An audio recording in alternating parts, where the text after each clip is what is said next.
Subscribe now and press the bell icon. Never miss an update.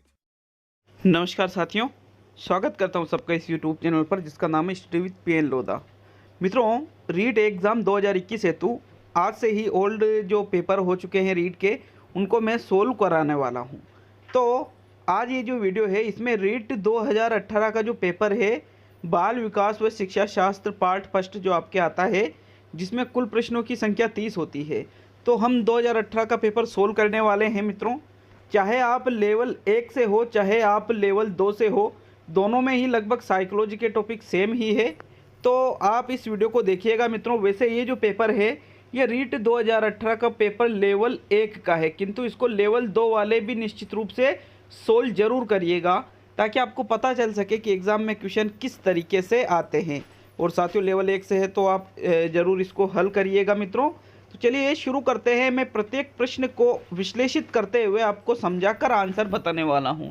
तो पहला question आपके आता है साथियों, देखते हैं पहले क्वेश्चन को। तो मित्रों, प्रश्न नंबर 1 है आपका जो 2018 लेवल 1 के एग्जाम में आया था। लेवल 2 वाले निश्चित रूप से इसको हल करिएगा। मित्रों, एक अधिगम विकलांगता जिसमें लिखावट में कठिनाई शामिल है कहलाता है डिसलेक्सिया, डिस्कैल्कुलिया, डिस्ग्राफिया और ध्यान अभाव अति सक्रियता विकार। तो साथियों देखिए, ये अधिगम निर्योग्यता में से क्वेश्चन आया था आपके, जो मैंने आपको जब मैंने साइकोलॉजी पढ़ाई थी तो अच्छी तरह से बताया था कि इसके 4 प्रकार है। तो देखिए, जो लिखावट है, लेखन संबंधी जो नियोग्यता है वो डिस्ग्राफिया में आती है। और आपको बताया भी था कि ग्राफ, जैसे ग्राफ में हम लिखते हैं ना, तो उस प्रकार आप याद रख सकते हो। जबकि अगर पठन संबंधी आता तो डिसलेक्सिया होता, और अगर जो आपके गणितीय विकार आता तो डिस्कैल्कुलिया होता है। मित्रों, विकल्प नंबर 3 सही रहेगा प्रश्न संख्या 1 में। चलिए प्रश्न नंबर 2 पे आते हैं साथियों। देखिए, आपके दूसरा क्वेश्चन है, निम्न में से कौन सा एक योगात्मक मूल्यांकन से संबंधित है? अध्यापक को छात्र की प्रगति के बारे में निरंतर और तत्काल प्रतिक्रिया प्रदान करना। देखो, 2 प्रकार का मूल्यांकन होता है, योगात्मक और रचनात्मक। तो योगात्मक का पूछा है। दूसरा है शिक्षा सामग्री के आणविक विश्लेषण पर केंद्रित। तीसरा है शिक्षार्थी की उपलब्धि का लगातार व्यवस्थित आकलन। और चौथा है सत्र के अंत में शिक्षार्थी के प्रदर्शन का अंतिम आकलन। तो साथियों देखिए, योगात्मक मूल्यांकन है साथियों, वो सत्र के अंत में किया जाता है। छात्र के प्रदर्शन का अंतिम आकलन ही योगात्मक मूल्यांकन होता है। मित्रों, विकल्प नंबर डी वाला मतलब चौथा सही है, क्योंकि रचनात्मक में तो लगातार मूल्यांकन किया जाता है और योगात्मक में अंत में सभी का योग आप इसको कह सकते हो। नेक्स्ट प्रश्न नंबर 3 पे आते हैं। मित्रों, प्रश्न नंबर 3 है, हार्वर्ड गार्डनर का कहना है कि कई प्रकार की बुद्धि या दिमाग के फ्रेम होते हैं, उसके द्वारा सुझाई गई बुद्धि की श्रेणी कौन सी है? मतलब जो हार्वर्ड गार्डनर ने बुद्धि सुझाई है उस बुद्धि के बारे में बताना है। विश्लेषणात्मक बुद्धि, रचनात्मक बुद्धि, प्रकृतिवादी बुद्धि और व्यावहारिक बुद्धि। तो देखिए, हार्वर्ड गार्डनर ने जो बहुबुद्धि का सिद्धांत दिया था उसमें एक बुद्धि बताई थी, प्रकृतिवादी बुद्धि। तो साथियों, जबकि विश्लेषणात्मक, रचनात्मक, व्यावहारिक ये तो स्टर्नबर्ग की बुद्धि के प्रकार है, और ये प्रकृतिवादी बुद्धि जो है ये हार्वर्ड गार्डनर की ही बुद्धि का है एक प्रकार। तो इस प्रकार से आपका तीसरा विकल्प सही है साथियों प्रश्न नंबर 3 में। चलिए नेक्स्ट प्रश्न नंबर 4 पे आते हैं। देखिए, आपके चौथा प्रश्न इसमें आया था, हमारे देश में कई बच्चे एक से अधिक भाषा बोलते हैं, निम्न में से पता लगाएं 2 भाषाओं को बोलने की क्षमता वाले बच्चों के लिए सही लाभ। मतलब देखिए, जो बच्चे 2 भाषा बोलते हैं, 2 भाषा बोलने की क्षमता रखते हैं, तो उनको क्या लाभ मिलेगा? उनके अवधारण गठन में सुविधा होगी, विश्लेषणात्मक तर्क में सुविधा होगी, संज्ञानात्मक लचीलेपन में सुविधा होगी और उपरोक्त सभी। तो साथियों देखिए, जो बच्चे 2 भाषा बोलते हैं उनको सभी चीज़ों में सुविधा होगी, तो उपरोक्त सभी वाला जो विकल्प है चौथा वो सही रहेगा प्रश्न संख्या 4 में। चलिए नेक्स्ट आते हैं प्रश्न नंबर 5 पर। तो मित्रों, आपके 5वां क्वेश्चन देखिए ये रहा, एक अध्यापक कक्षा में कुछ गतिविधि कर रहा है, जैसे न केवल यह पूछकर कि क्या हुआ बल्कि यह भी पूछा कि कैसे और क्यों हुआ, पहली गतिविधि। दूसरी है उसने उन्हें एक प्रश्न के विभिन्न उत्तरों तथा परख की तुलना करने में मदद करना जो वास्तव में सबसे अच्छा जवाब है। इन गतिविधियों से वह बढ़ावा देने की कोशिश कर रहा है। समानता की, आलोचनात्मक सोच की, एकीकृत सोच की और अवधारणा मानचित्रण की। तो साथियों, इस प्रकार से वो जो शिक्षक है वो गतिविधि कर रहा है कि प्रश्न पूछ रहा है कि क्या हुआ, और ये भी पूछ रहा है कैसे और क्यों हुआ। कोई छात्र एक प्रश्न का उत्तर विभिन्न उत्तर दे रहे हैं तो उनकी तुलना करके जो सबसे अच्छा जवाब है उनमें मदद भी कर रहा है। तो मतलब वो आलोचनात्मक सोच छात्रों में विकसित करने की कोशिश कर रहा है। साथियों, विकल्प नंबर 2 सही है आपका प्रश्न संख्या 5 में। चलिए नेक्स्ट प्रश्न नंबर 6 पे आते हैं। मित्रों, प्रश्न नंबर 6 आपके आता है, सकारात्मक और नकारात्मक उत्तेजनाएं या घटनाएं छात्र के व्यवहार को प्रेरित कर सकते हैं। कौन सा मनोवैज्ञानिक परिप्रेक्ष्य इस तरह से प्रेरणा की व्याख्या करते हैं? मानवतावादी परिप्रेक्ष्य, व्यवहारवादी परिप्रेक्ष्य, संज्ञानात्मकवादी परिप्रेक्ष्य और सामाजिक परिप्रेक्ष्य। तो देखिए, जो सकारात्मक और नकारात्मक उत्तेजनाएं हैं या घटनाएं हैं वो छात्र के व्यवहार को प्रेरित कर सकते हैं। तो ये फिर व्यवहार में आएगा, क्योंकि व्यवहार को प्रेरित कर रहे तो फिर व्यवहार में ही आएगा। तो मित्रों, प्रश्न नंबर 6 में आपका दूसरा विकल्प सही माना गया था 2018 के एग्ज़ाम में। चलिए नेक्स्ट प्रश्न नंबर 7 पे आते हैं। साथियों, आपके 7वां क्वेश्चन है, देखिए, समावेश शब्द का मतलब विशेष शैक्षिक आवश्यकता वाले बच्चों को नियमित कक्ष में शिक्षित करना है। सर्वाधिक समय के लिए, पूरे समय के लिए, कुछ समय के लिए और किसी समय के लिए नहीं। तो साथियों, किसी समय के लिए नहीं और कुछ समय के लिए नहीं तो गलत हो गया। अब एक है सर्वाधिक समय और एक है पूरा समय। तो साथियों, प्रश्न नंबर जो आपके 7 आता है इसमें राइट माना गया था पूरा समय, कि जो विशेष शैक्षिक आवश्यकता वाले बच्चे हैं उनको समावेशी शिक्षा के अंतर्गत पूरे समय के लिए नियमित कक्ष में शिक्षित करना चाहिए। विकल्प नंबर 2 सही रहेगा आपका प्रश्न संख्या 7 में। चलिए नेक्स्ट प्रश्न नंबर 8 पे आते हैं। मित्रों, 8वां क्वेश्चन है, इस तर्कना वाला क्वेश्चन है। ये टॉपिक मैं आपको पढ़ा चुका हूँ साथियों, जो अभी ये ऐड भी हुआ है, लेकिन 2018 में भी इसमें से क्वेश्चन आ गया था। वैसे इस टॉपिक को मैंने आपको पढ़ा दिया है। तो क्वेश्चन है, एक भाषा शिक्षक है, वो कक्षा में एक कविता का विवरण समझाकर कक्षा में कविता पढ़ा रहा है, कि भाई विवरण भी समझा रहा है और कविता भी पढ़ा रहा है एक शिक्षक, और छात्रों को स्पष्टीकरण से निष्कर्ष निकालने या व्यापक विचार करने के लिए कह रहा है। यह का एक उदाहरण है आगमनात्मक तर्क का, निगमनात्मक तर्क का, अवधारणा मानचित्रण का और परिकल्पना परीक्षण का। तो साथियों, जब मैंने आपको तर्कना का टॉपिक पढ़ाया था, तो जब आगमनात्मक तर्कना पढ़ाई थी तो उसमें मैंने अच्छी तरह से बताया था कि अगर जो छात्र स्वयं निष्कर्ष निकाले, खुद की तरफ से तथ्यों को ऐड करे, तो फिर उसको आगमनात्मक तर्कना कहा जाएगा। मित्रों, इस प्रकार से प्रथम विकल्प सही है, क्योंकि यह निष्कर्ष निकालने और व्यापक विचार करने के लिए कह रहा है, तो फिर उसको कहेंगे आगमनात्मक तर्कना। मित्रों, और अगर सूत्र के माध्यम से या दिए गए तथ्यों के माध्यम से ही हल निकाला जाए तो वो रहेगा निगमनात्मक तर्कना। विकल्प नंबर 1 सही माना गया था साथियों प्रश्न संख्या 8 में। चलिए नेक्स्ट प्रश्न नंबर 9 पे आते हैं साथियों। आपके 9वां क्वेश्चन था, इसमें मनोविश्लेषण का मानना है कि एक प्राथमिक साधन है जिसके द्वारा ईगो इड पर आच्छद रखता है, यह कहलाता है सुपर ईगो, आमोद सिद्धांत, द्वंद्व और दबाव। तो साथियों देखिए, ईगो इड पर आच्छद किसके द्वारा रहता है? ईडो, यहाँ पर जो राइट आंसर है साथियों वो सही आंसर माना गया था दबाव को। किसको माना गया था? दबाव को। 9वें क्वेश्चन में आपके चौथा विकल्प सही माना गया था। इसका आधार ये था कि जो ईगो है, मतलब जो आपका अहम है, वो इड मतलब इदम पर आच्छद रहता है। तो इदम पर, इदम में अनेक बुरी इच्छाएं जन्म लेती है, तो आप हर इच्छा की पूर्ति नहीं कर सकते, इसलिए जो ये अहम है ये दबाव डालता है इदम पर। विकल्प नंबर 4 सही था साथियों प्रश्न संख्या 9 में। चलिए नेक्स्ट प्रश्न नंबर 10 इसमें आया था आपके, अंतर्मुक्ता बहिर्मुक्ता व्यक्तित्व का लक्षण निम्न के द्वारा प्रस्तावित है। Hence आइंजैक, RB kettle, garden Allport और कार्ल रोजर्स। तो मित्रों ये जो अंतर्मुक्ता बहिर्मुक्ता व्यक्तित्व का लक्षण है ये हेंस आइंजैक के द्वारा प्रस्तुत किया गया है, जबकि अंतर्मुखी बहिर्मुखी व्यक्तित्व है वो कार्ल युंग के द्वारा प्रस्तुत किया है। लेकिन यहाँ क्या पूछा है? अंतर्मुक्ता बहिर्मुक्ता। विकल्प नंबर 1 सही था साथियों 10वें क्वेश्चन में। नेक्स्ट प्रश्न नंबर 11 इसमें था मित्रों, ये देखिए थोड़ा सा बड़ा क्वेश्चन है, ये 11वां क्वेश्चन। तो 11वें क्वेश्चन को अच्छी तरह से समझिएगा। निम्न में से कौन सा सर्वोत्तम उदाहरण है कि प्रेरणा क्या है? मतलब जो अभिप्रेरणा है इसका सर्वोत्तम उदाहरण आपको बताना है मित्रों। विकल्प 1, छात्र ए आगामी स्कूल वर्ष के बारे में भावुक है और अच्छा करना चाहता है। छात्र ब सक्रिय है, अपने गणित वर्ग में अच्छा करने के लिए उच्च लक्ष्य निर्धारित करता है, काफ़ी प्रयास के साथ बना रहता है और कक्षा में उच्चतम अंक प्राप्त करता है। तीसरा है, छात्र से वह क्या पूरा करना चाहता है पर अपना ध्यान के निर्देशित करने में अच्छा है। छात्र द कड़ी मेहनत करती है, उसके शैक्षिक कार्य में सकारात्मक भावनाओं का अनुभव करती है।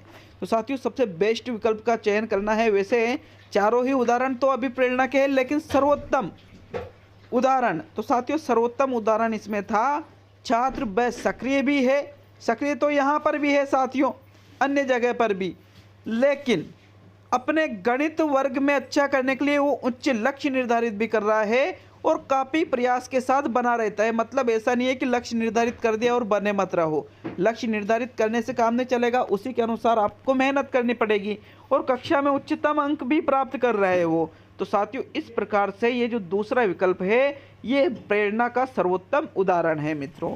चलिए नेक्स्ट प्रश्न नंबर 12, यदि बाह्य प्रेरणा एक अंत की युक्ति है तो आंतरिक प्रेरणा है एक शुरुआत, अपने आप में एक अंत, एक शुरुआत तथा अंत और उपरोक्त में से कोई नहीं। तो साथियों प्रश्न नंबर 12 का राइट आंसर बताना है आपको। प्रश्न नंबर 12 में कौन सा आंसर आपका सही रहेगा साथियों? देखिए इस प्रश्न को लगभग सभी लोगों ने गलत किया था, लगभग 95% लोगों ने 2018 में गलत किया था इसको, क्योंकि इन्होंने सोचा था कि बाह्य अभिप्रेरणा एक अंत की युक्ति है तो आंतरिक प्रेरणा एक शुरुआत, लगभग सभी लोगों ने एक शुरुआत की थी। लेकिन मित्रों इसका राइट आंसर था अपने आप में एक अंत, किंतु इस प्रश्न का भी एक आधार माना गया था कि देखिए प्रेरणा अंत की युक्ति तो होती नहीं है, प्रेरणा से तो क्या हम सफल होते हैं साथियों, लेकिन अगर प्रेरणा ही अंत की युक्ति है तो बाह्य और आंतरिक दो प्रकार की प्रेरणा होती है। अब जो आंतरिक है वो ज़्यादा प्रभावी है और बाह्य कम प्रभावी है। तो साथियों बाह्य से ही अंत की युक्ति है तो फिर आंतरिक तो ज़्यादा प्रभावी होगी, तो फिर वो अपने आप में एक अंत मान लिया गया था। विकल्प नंबर 2 सही था साथियों प्रश्न 12 में। इस प्रकार से आपको सही करना है क्वेश्चनों को मित्रों। चलिए नेक्स्ट प्रश्न नंबर 13 पे आते हैं साथियों। प्रश्न नंबर 13 है, ये देखिए आपका प्रश्न नंबर 13, एक व्यवस्थित विज्ञान जो स्वयं और वातावरण के साथ समायोजन को प्राप्त करने के लिए नियम, कानून और सिद्धांत प्रदान करता है कहलाता है। अभिप्रेरणा, दिमागी आरोग्यता, अधिगम और द्वंद्व।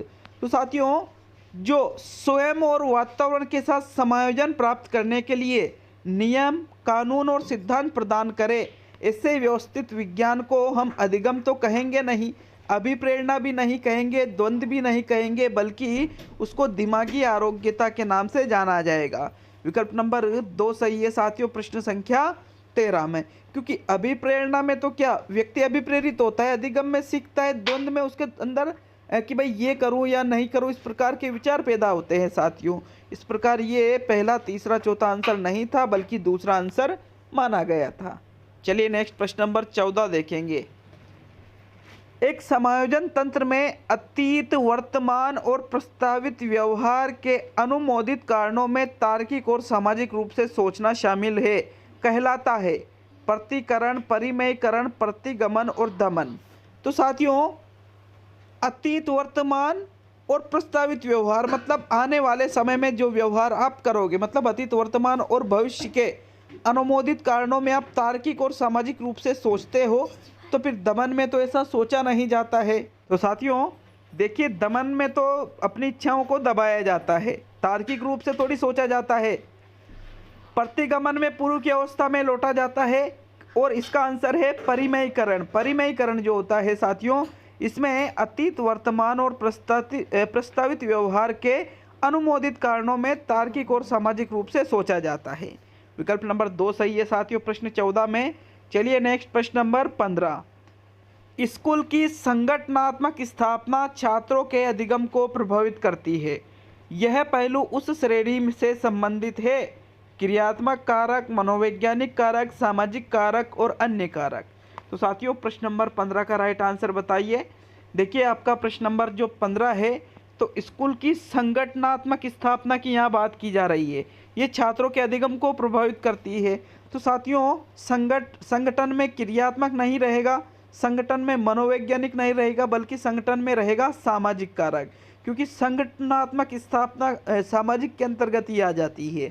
तो साथियों तीसरा विकल्प सही माना गया था प्रश्न 15 में।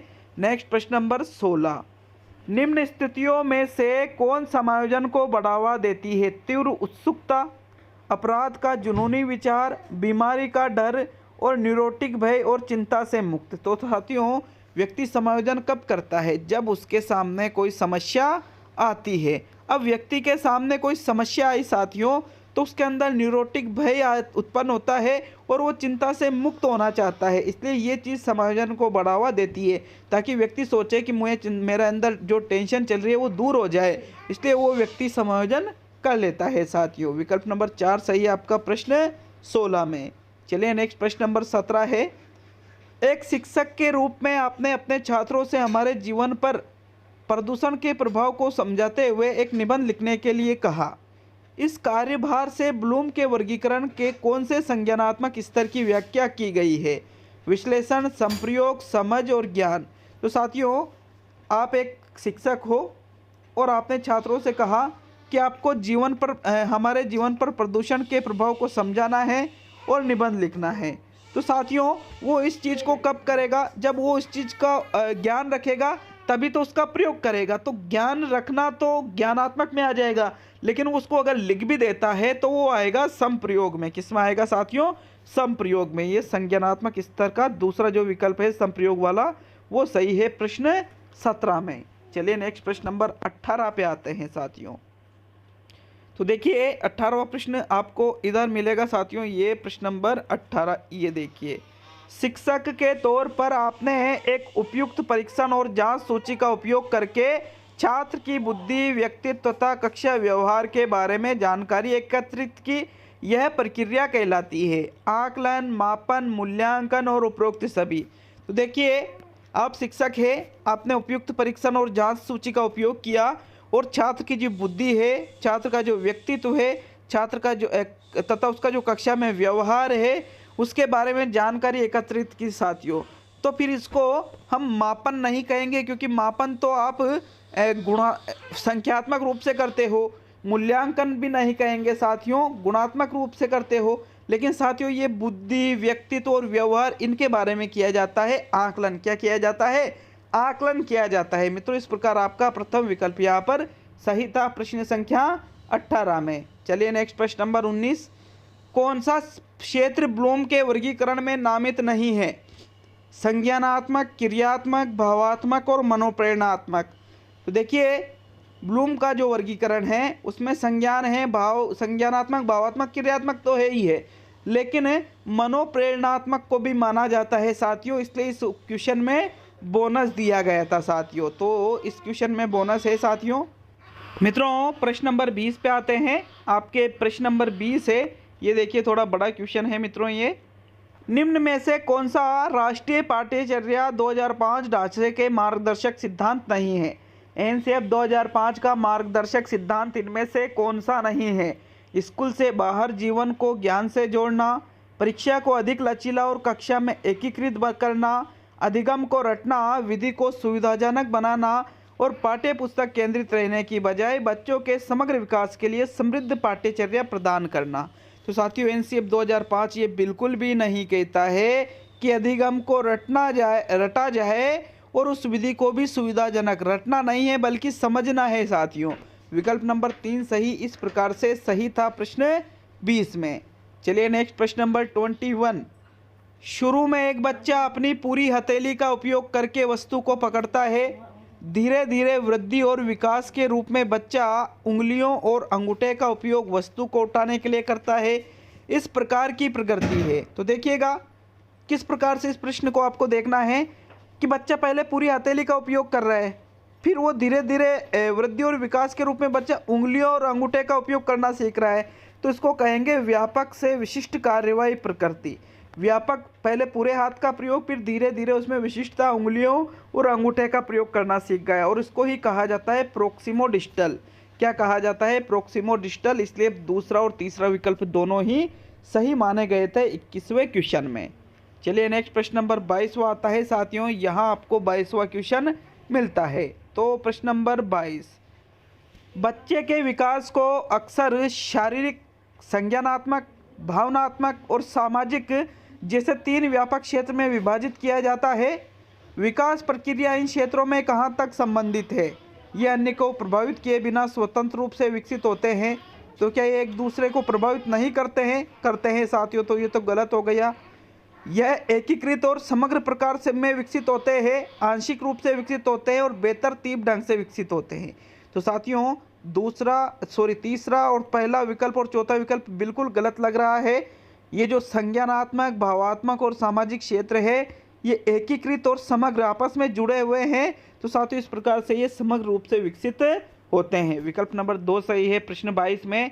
चलिए नेक्स्ट प्रश्न नंबर 23, एक बच्चा जो कि एक विशेषता जैसे मौखिक क्षमता में उच्च या निम्न है, बात की उम्र में भी रहेगी, यह बयान के महत्व पर जोर देता है। प्रारंभिक अनुभव, वातावरण, आनुवांशिकता और आनुवांशिकता व वातावरण। तो साथियों जो भी विशेषता है बच्चे की, जैसे मौखिक क्षमता में वो उच्च है या निम्न है, तो बात की उम्र में भी मतलब वो हमेशा ही रहेगा। तो जो चीज़ हमेशा रहती है वो होती है आनुवांशिकता के प्रभाव के कारण। वातावरण का जो प्रभाव है वो तो हमें कम ज़्यादा होता रहता है साथियों। 23वें क्वेश्चन में आपका तीसरा विकल्प सही है। चलिए नेक्स्ट प्रश्न नंबर 24 मित्रों, 24वां क्वेश्चन है, अधिगम में उपयोग और अनुपयोग के नियम को भी कहा जाता है। प्रभाव का नियम, श्रम का नियम, प्रबलन का नियम और इनमें से कोई नहीं। तो साथियों जो मेन एग्जाम था वहाँ पर जो ये अनुप्रयोग है इसको इन्होंने दिया था अनुप्रयोग। क्या दिया था मित्रों? अनुप्रयोग। तो अनुप्रयोग और अनुप्रयोग में बहुत अंतर होता है। अनुप्रयोग का मतलब जो चीज़ उपयोगी नहीं है और अनुप्रयोग का मतलब जो चीज़ उपयोगी है। तो ये तो विलोम हो गया एक दूसरे का। तो उपयोग और अनुप्रयोग आना चाहिए, लेकिन इन्होंने दिया था अनुप्रयोग यहाँ, हालांकि मैंने सही किया है इसको। तो साथियों देखिएगा, ये जो अनुप्रयोग है और ये जो उपयोग है ये श्रम या अभ्यास के नियम में आते हैं। यहाँ वैसे इस प्रश्न पर बोनस दिया गया था, लेकिन बोनस क्यों दिया गया था? क्योंकि यहाँ अनुप्रयोग इन्होंने दे दिया था। तो साथियों श्रम का नियम इसमें सही रहेगा, उपयोग और अनुपयोग में। तो ठीक है, चलिए प्रश्न नंबर 25, अधिगम का जो थॉर्नडाइक का नियम है उसके अंतर्गत आ जाती है ये चीज़ें। पावलोव के प्रयोग में कुत्ता न केवल मांस प्रदाता के मांस सीधे मुंह में रखने से लार टपकाता है, किंतु इसके पहले अर्थात जब सीढ़ियों से नीचे आने वाले प्रशिक्षक के कदमों की आवाज़ सुनता है, इस संवृत्ति को कहा जाता है विलोपन, बिना शर्त प्रोत्साहन, अनुकूलित उत्तेजना और तत्परता। मतलब देखिए, जब मांस प्रदाता है उसको मुंह में मांस रखता है तो लार तो आएगी, लेकिन जब वो सीढ़ियों से चढ़कर ऊपर आता है तब भी उसके मुंह में लार आना शुरू हो जाती है। तो इसको ही अनुकूलित उत्तेजना कहते हैं, अनुबंधित उद्दीपक जिसको कहा जाता है साथियों। विकल्प नंबर 3 सही था आपके प्रश्न संख्या 25 में। चलिए नेक्स्ट प्रश्न नंबर 26, आपके 5 क्वेश्चन और है इसके। हमें बताइएगा कि इस पेपर को आप किस प्रकार से समझे हो इस वीडियो के माध्यम से। अनुभूति बच्चे और वातावरण के बीच अंतः क्रिया की निरंतर प्रक्रिया के माध्यम से विकसित होती है, यह सिद्धांत में प्रतिबिंबित होता है। थॉर्नडाइक अधिगम सिद्धांत, पियाजे संज्ञानात्मक विकास सिद्धांत, टोलमैन संकेत अधिगम और कोहलर अधिगम सिद्धांत। तो साथियों जो अनुभूति है वो बच्चे और वातावरण के बीच अंतः क्रिया द्वारा निरंतर प्रक्रिया के माध्यम से विकसित होती है। तो देखिए, बच्चे और वातावरण की अंतः प्रक्रिया के ऊपर जोर दिया है जीन पियाजे के द्वारा। तो ये पियाजे संज्ञानात्मक विकास सिद्धांत में आ जाएगा। दूसरा विकल्प सही है 26 में। चलिए 27 क्वेश्चन, पियाजे के सिद्धांत में एक प्रक्रिया जो पुराने और नए धारणाएं और अनुभव के बीच संतुलन किया है जाना जाता है, समावेश, समायोजन, संतुलन और ज्ञानविद। तो यहाँ पर तो साफ साफ है कि संतुलन किया जाता है, तो फिर संतुलन में आएगा वो। 27 में आपके तीसरा विकल्प सही है साथियों। नेक्स्ट प्रश्न नंबर 28, आपके 28वां क्वेश्चन है। ये देखिए प्रश्न नंबर 28 को, निम्न में से कौन सी बौद्धिक परीक्षण के लिए उपयोग करने की सावधानी नहीं है? आईक्यू स्कोर के आधार पर अनुचित रूढ़िवादी और छात्रों के बारे में नकारात्मक उम्मीदों से बचना। बुद्धि का व्यक्तिगत आकलन परीक्षक और छात्र के बीच एक संरक्षित बातचीत है। क्षमता की मुख्य या एकमात्र विशेषताओं के रूप में आईक्यू परीक्षणों का उपयोग न करना। और चौथा विकल्प इधर है इसका, एक समग्र आईक्यू स्कोर की सार्थकता की व्याख्या में सावधान रहना। तो साथियों प्रश्न नंबर 28 में राइट आंसर बताइए। देखिएगा इसका जो राइट आंसर है साथियों वो आपको यहीं मिलेगा कि बौद्धिक परीक्षण के उपयोग करने की सावधानी नहीं है। बुद्धि का व्यक्तिगत आकलन परीक्षक और छात्र के बीच एक संरक्षित बातचीत। ये बुद्धि का व्यक्तिगत आकलन परीक्षक और छात्र के बीच जो संरक्षित बातचीत है साथियों, ये इसकी सावधानी नहीं मानी गई थी। प्रश्न 28 में दूसरा विकल्प सही माना गया था। चलिए नेक्स्ट प्रश्न नंबर 29 क्वेश्चन देखिएगा। देखिए प्रश्न, एरिक्सन के अनुसार बच्चों का मनोसामाजिक विकास 8 चरणों में होता है। मतलब मनोसामाजिक विकास सिद्धांत से एक क्वेश्चन था। एक कक्षा 3 का छात्र जो 9 साल के आसपास से विकास के किस चरण से मेल खाता है? शर्मिंदगी बनाम संदेह के मुकाबले की स्वायत्तता, परिश्रम बनाम हीनता, नेतृत्व बनाम अपराध, अतरंगता बनाम अलगाव। तो अतरंगता बनाम अलगाव तो इसका होगा नहीं, ये तो अलगाव तो बाद में होता है साथियों, जब प्रौढ़ हो जाता है व्यक्ति। 29 में चौथा तो रहेगा नहीं इस हिसाब से आपका। अब नेतृत्व बनाम अपराध साथियों ये भी नहीं है, ये आएगा परिश्रम बनाम हीन भावना में आएगा, क्योंकि बालक इसमें परिश्रम करता है। 9 साल मतलब 6 से 12 के बीच की अवधि है साथियों। हीनता की उसमें अंदर भावना आएगी, जब वो असफल हो जाएगा लोग उससे कहेंगे कि तो अभी छोटा है। तो साथियों इस प्रकार दूसरा विकल्प सही था इसका। और आज का अंतिम और 30वां क्वेश्चन आया था साथियों आपके, ये देखिए प्रश्न नंबर 30 को। निम्न में से कौन सा कथन आदर्श संदर्भित परीक्षण के लिए सत्य नहीं है? यह एक मानकीकृत परीक्षण है। छात्र के स्कोर की तुलना इसके साथ तुलना करके की जाती है कि अन्य ने कैसा प्रदर्शन किया है। कहा जाता है कि परीक्षण राष्ट्रीय मानदंडों पर आधारित है और छात्र के प्रदर्शन की स्थापित मानदंडों से तुलना की जाती है।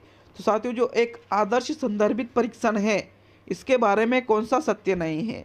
साथियों इसमें राइट है, छात्र के प्रदर्शन की स्थापित मानदंडों से तुलना की जाती है। ऑफिशियल आंसर की में 30 क्वेश्चन जो मैंने बताए थे इनके वही आंसर माने गए हैं जो मैंने आपको राइट बताए हैं साथियों। तो किसी भी प्रश्न का आंसर गलत नहीं है, अच्छी तरह से चेक करके ही मैंने आंसर बताए हैं। स्थापित मानदंडों से तुलना की जाती है ये सत्य नहीं है एक आदर्श संदर्भित परीक्षण के संदर्भ में मित्रों। तो विकल्प नंबर 4 सही है। प्रश्न 30 में आज के 30 क्वेश्चन हो चुके हैं। इसके पहले RBSC का एक टेस्ट डाला है 11th की बुक से, उसको आप जरूर करिएगा साथियों, साइकोलॉजी का ही वो टेस्ट है। तो बहुत बहुत धन्यवाद आपने जो हमारे इस चैनल को 100 के सब्सक्राइबर तक पहुंचाया है साथियों, उसके लिए। मिलते हैं अगले वीडियो में।